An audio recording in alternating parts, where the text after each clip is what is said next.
नमस्कार, बुलेटिन में स्वागत है आप सभी का। आपके साथ मैं हूं सोनल दहिया। खबरों की शुरुआत करेंगे छत्तीसगढ़ से, जहां बिलासपुर में युवक का रेस्क्यू किया गया है। खूटाघाट डैम के पास बहाव में फंसा था युवक। पेड़ के सहारे बचकर कई घंटे तक युवक वहां पर खड़ा रहा। एयरफोर्स के चॉपर के सहारे युवक का रेस्क्यू हुआ है। नहाने गया युवक तेज बहाव में फंस गया था। ये बड़ी खबर आपको दे रहे हैं। पेड़ के सहारे बचकर युवक ने अपनी जान बचाई। कई देर तक वहां पर खड़ा रहा। एयरफोर्स का चॉपर फिर वहां पर पहुंचा और युवक का रेस्क्यू किया गया। ये बड़ी खबर। नहाने गया युवक तेज बहाव में फंसा था।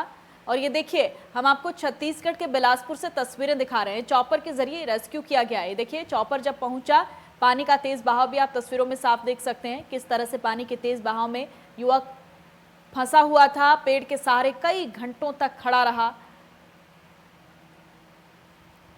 छत्तीसगढ़ के बिलासपुर से ये तस्वीरें हम आपको दिखा रहे हैं। पानी का तेज बहाव साफ तस्वीरों में देखा जा सकता है। और इसी तेज बहाव में एक युवक यहां पर फंस गया था छत्तीसगढ़ के बिलासपुर में, और चॉपर वहां पर पहुंचा। उसके बाद एयरफोर्स के जवानों ने रेस्क्यू किया है युवक का और सुरक्षित युवक को निकाल लिया। देखिए, आपको हम तस्वीरें दिखा रहे हैं रेड सर्कल में, किस तरह से रेस्क्यू ऑपरेशन किया गया है, कैसे अपलिफ्ट किया जा रहा है युवक को।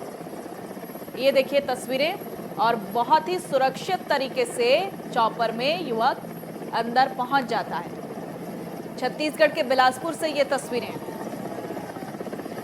ये तस्वीरें अपने आप में एयरफोर्स के जवानों का जज्बा और शौर्य भी दिखाती हुई, किस तरह से सुरक्षित पानी के तेज बहाव से युवक को निकाला गया।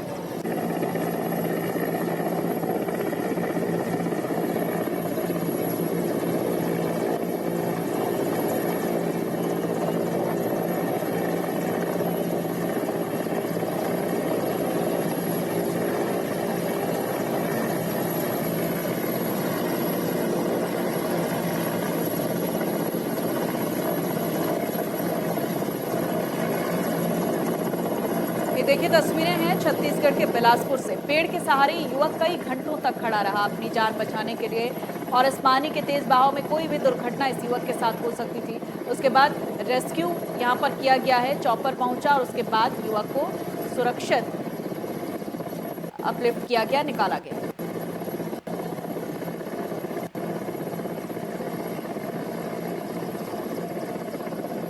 बहाव में फंसे युवक के रेस्क्यू की ये तस्वीरें हम आपको दिखा रहे हैं, किस तरह से रेस्क्यू ऑपरेशन किया गया है छत्तीसगढ़ के बिलासपुर में। एयरफोर्स के जवान वहां पर पहुंचे और युवक को सुरक्षित पानी के तेज बहाव से निकाल लिया गया है। ये देखिए तस्वीरें।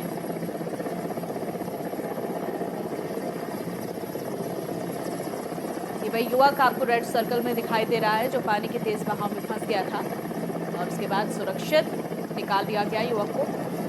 आसपास लोगों की भीड़ भी जमा हो गई है, क्योंकि काफ़ी घंटों तक युवक वहां पर फंसा रहा। उसके बाद सेना के जवानों को बुलाया गया और सुरक्षित युवक को बाहर निकाला गया।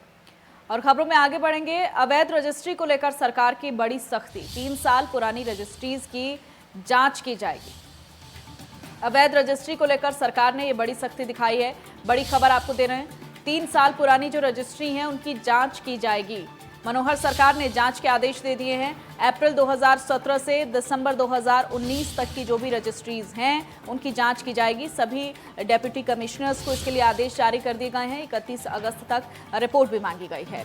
तो अब रजिस्ट्री के मुद्दे को लेकर सीएम सख्त दिखाई दे रहे हैं। इससे पहले भी कई बार ये बात कही जा चुकी है, और अब अवैध रजिस्ट्री को लेकर सरकार ने ये बड़ी सख्ती अपनाई है। विपिन परमार हमारे सहयोगी ज़्यादा जानकारी दे रहे हैं। विपिन, इससे पहले भी अवैध रजिस्ट्री का जो मुद्दा है वो बहुत बार सरकार की तरफ से उठाया गया है। सख्त आदेश मनोहर सरकार की तरफ से दिए गए हैं। अब एक बार फिर से सख्ती की गई है। क्या कुछ आगे प्रावधान रहने वाला है, क्या जानकारी?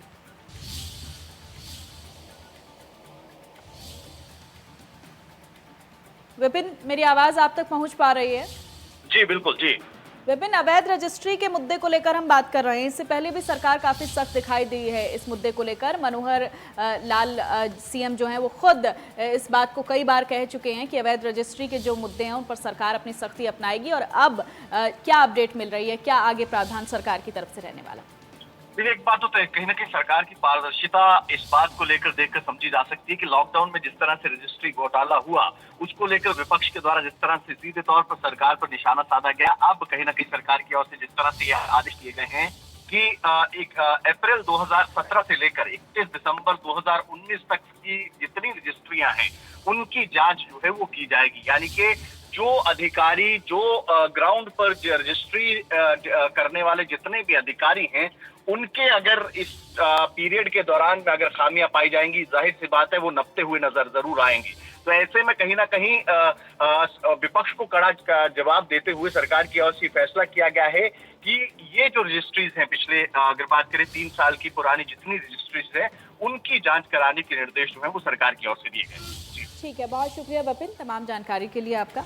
तो सरकार ने एक बार फिर से अवैध रजिस्ट्री के मुद्दे को लेकर सख्ती दिखाई है। इससे पहले भी सीएम मनोहर लाल खुद बहुत बार ये बात कह चुके हैं कि अवैध रजिस्ट्री को किसी भी सूरत में बर्दाश्त नहीं किया जाएगा और अब 3 साल पुरानी जो रजिस्ट्री हैं उनकी जांच की जाएगी। बड़ी खबर आपको दे रहे हैं, मनोहर सरकार ने जांच के आदेश भी दे दिए हैं। सभी जो डेप्यूटी कमिश्नर्स हैं उनको इसके लिए आदेश जारी कर दिए हैं। अप्रैल 2017 और से दिसंबर 2019 इन 3 सालों के बीच के दरमियान की जो रजिस्ट्री हैं उनकी जांच की जाएगी।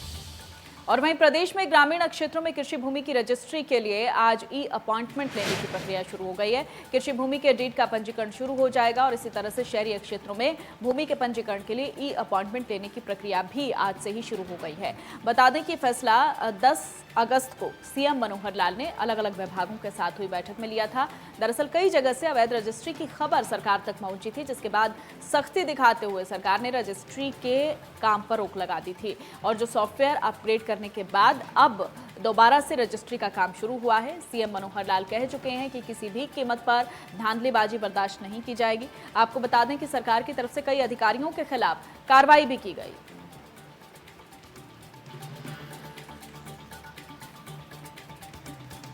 तो 10 अगस्त को सीएम ने विभागों के साथ ही बैठक की थी और इस बैठक में साफ कह दिया था कि सॉफ्टवेयर अपग्रेड करके अब रजिस्ट्री की जा रही है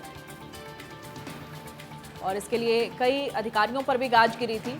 आज से रजिस्ट्री के ई अपॉइंटमेंट किया जा सकेगा। कृषि भूमि की जो डीड का पंजीकरण है वो शुरू हो गया। ये बड़ी खबर आपको हम दे रहे हैं। शहर क्षेत्रों में जमीन के पंजीकरण के लिए ई अपॉइंटमेंट शुरू हो गया है। 10 अगस्त को सीएम ने विभागों के साथ बैठक की थी और इस बैठक में ये बात कही गई।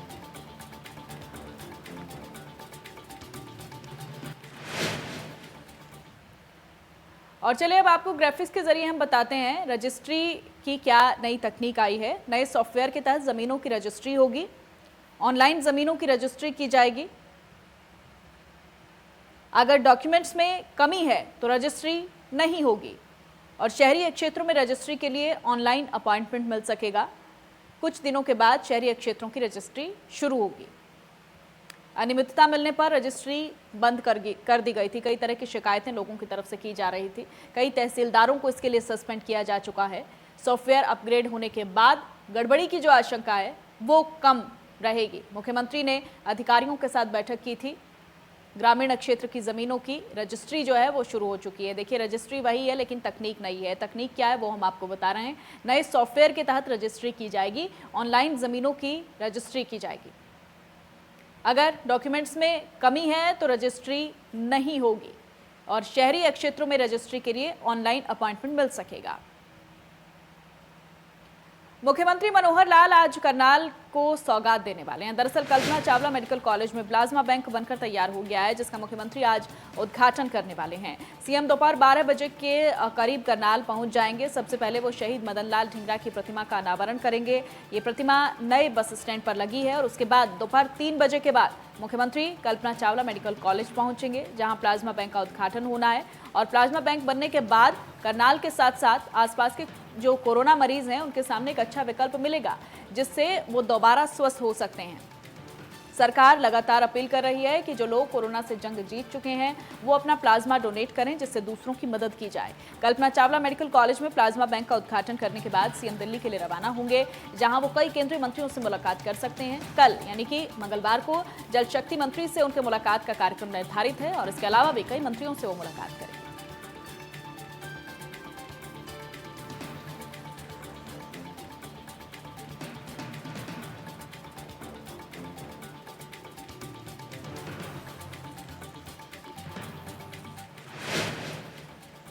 और वहीं लंबे इंतजार के बाद एसवाईएल मामले में सुप्रीम कोर्ट में सुनवाई होनी है। आपको बता दें कि इस विवाद को खत्म करने के लिए सुप्रीम कोर्ट ने पहले ही कहा था कि दोनों राज्य यानी कि पंजाब और हरियाणा आपस में बैठकर बातचीत करें और सर्वसम्मति से आगे का रास्ता तय करें। उसके बाद जो भी फैसला हो उसके बारे में सुप्रीम कोर्ट को बता दिया जाए। लेकिन दिक्कत यह है कि हरियाणा सरकार तो पंजाब सरकार से बातचीत के लिए तैयार है, लेकिन पंजाब सरकार ने अब तक कोई खास रुचि इस बारे में नहीं दिखाई है। बातचीत को लेकर हरियाणा सरकार ने केंद्र सरकार को सूचित भी किया था, लेकिन पंजाब ने अब तक बातचीत की तरफ से कोई कदम आगे नहीं बढ़ाया। ऐसे में आज जब मामले की सुनवाई होगी तो केंद्र सरकार अपना एक पक्ष सर्वोच्च अदालत में रखेगी।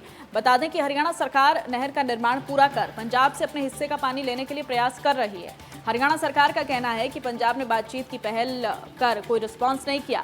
सुप्रीम कोर्ट ने एसवाईएल नहर निर्माण को लेकर हरियाणा के हक में डिक्री कर रखी है और अब इसे लागू करने की बात है। पंजाब ने सुप्रीम कोर्ट में कहा था कि उसके पास हरियाणा को देने के लिए फालतू पानी नहीं है, लेकिन हरियाणा की दलील है कि वो फालतू या कम नहीं बल्कि अपने हिस्से का पानी मांग रहे हैं।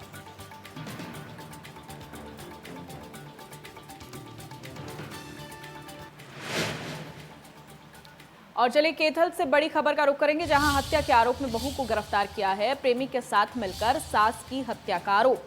मर्डर को लूटपाट का एंगल देकर गुमराह किया गया था। घर से सोने चांदी के जेवर निकालकर प्रेमी को दिए गए थे। जनकपुर कॉलोनी में बुजुर्ग महिला की हत्या हुई थी। ये बड़ी खबर आपको हम दे रहे हैं। मर्डर को लूटपाट का एंगल देकर गुमराह किया जा रहा था। घर से सोने चांदी के जेवर निकालकर प्रेमी को दिए गए थे। ये बड़ी खबर। इस मामले में अब खुलासा हुआ है। जनकपुर कॉलोनी में बुजुर्ग महिला की हत्या का ये मामला सामने आया था।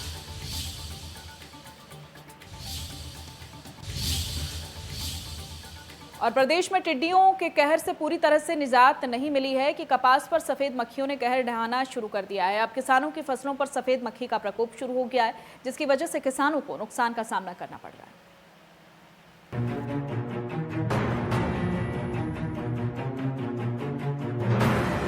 कपास के पत्तों पर साफ दिख रही ये मक्खी कोई साधारण मक्खी नहीं है, बल्कि ये 100 से 125 अंडे देने वाली वो सफेद मक्खी है जो कि इन दिनों कपास की फसल की तबाही की वजह बन रही है। जी हाँ, हम बात कर रहे हैं सफेद मक्खी की, जो कि कपास के पौधों के पत्ते पर बैठकर लार छोड़ती है, जिससे पत्ते काले पड़ जाते हैं और प्रकाश संश्लेषण की क्रिया नहीं हो पाती। इस वजह से पौधे का विकास भी नहीं हो पाता। पास में मच्छर से हरा मच्छर है, तेला है, सफेद मच्छर से वो मर्दानी 4 झाड़ की दवाई छिड़क ली। स्प्रे कितने कर ली? 3 स्प्रे कर ली। कितना नुकसान है? घना नुकसान से मर्दाए कौन यो। भिवानी के किसानों की माने तो उन्होंने कई हेक्टेयर में कपास की फसल की बिजाई की थी, क्योंकि इलाके का वातावरण कपास के लिए अनुकूल है।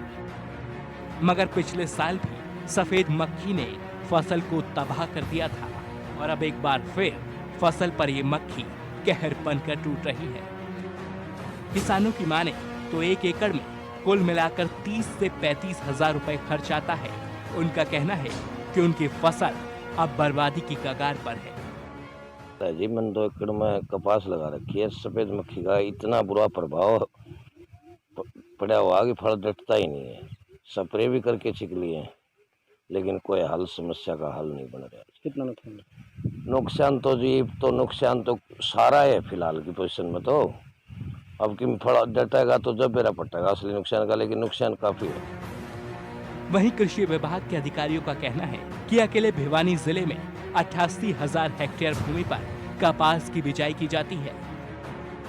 विभाग के ब्लॉक कृषि अधिकारी ने बताया कि इस मौसम में ये मक्खी फलती फूलती है और इसका जीवन चक्र 30 से 35 दिन का होता है। इस साल कॉटन का 88,000 हेक्टेयर का एरिया है और अब की बार कहीं कहीं इस मौसम के अंदर वाइट फ्लाई का अटैक देखा गया है। अगर किसान भाई अभी वाइट फ्लाई को कंट्रोल कर लेते हैं तो ये बहुत ज़्यादा परेशानी का नहीं बनेगी, लेकिन अगर इसको कंट्रोल नहीं किया गया तो ये बहुत ज़्यादा परेशानी कर सकती है और कॉटन को बिल्कुल ख़राब भी कर सकती है। इसलिए इसको कंट्रोल करने के लिए 3 उपाय हैं। पहला उपाय है येलो स्ट्रिप्स का इस्तेमाल करना है। कृषि विभाग के मुताबिक किसानों को 2 बार 15-15 दिन के अंतराल पर कीटनाशकों का छिड़काव करना चाहिए। बहरहाल किसान परेशान हैं क्योंकि सफेद मक्खी की वजह से एक बार फिर किसानों के लिए मक्खी एक बड़ी आफत बनकर आई है। भिवानी से रवि जांगड़ा, इंडिया न्यूज, हरियाणा। और फिलहाल वक्त एक छोटे से ब्रेक है, उससे पहले नजर सुर्खियों। खास खबर के प्रस्तुतकर्ता हैं हेम पुष्पा। इम्यूनिटी बढ़ाए, स्वस्थ बनाए, महिलाओं की नंबर 1 आयुर्वेदिक औषधि व टॉनिक। सह प्रायोजक पेट सफा आयुर्वेदिक चूर्ण। पेट सफा तो हर रोग दफा। देश में 24 घंटे में मिले कोरोना के 58,000 से ज्यादा मरीज, 960 की हुई मौत, 26.5 लाख संक्रमित मरीजों में से 19 लाख से ज्यादा रिकवर।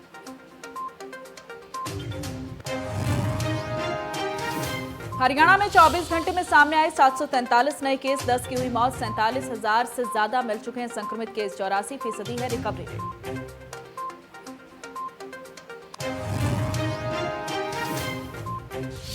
करनाल दौरे पर रहेंगे सीएम मनोहर लाल, शहीद मदन लाल धिंगरा की मूर्ति का करेंगे अनावरण, मेडिकल कॉलेज में प्लाज्मा बैंक का भी करेंगे उद्घाटन। केंद्रीय मंत्रियों से मुलाकात के लिए शाम को पहुंचेंगे दिल्ली।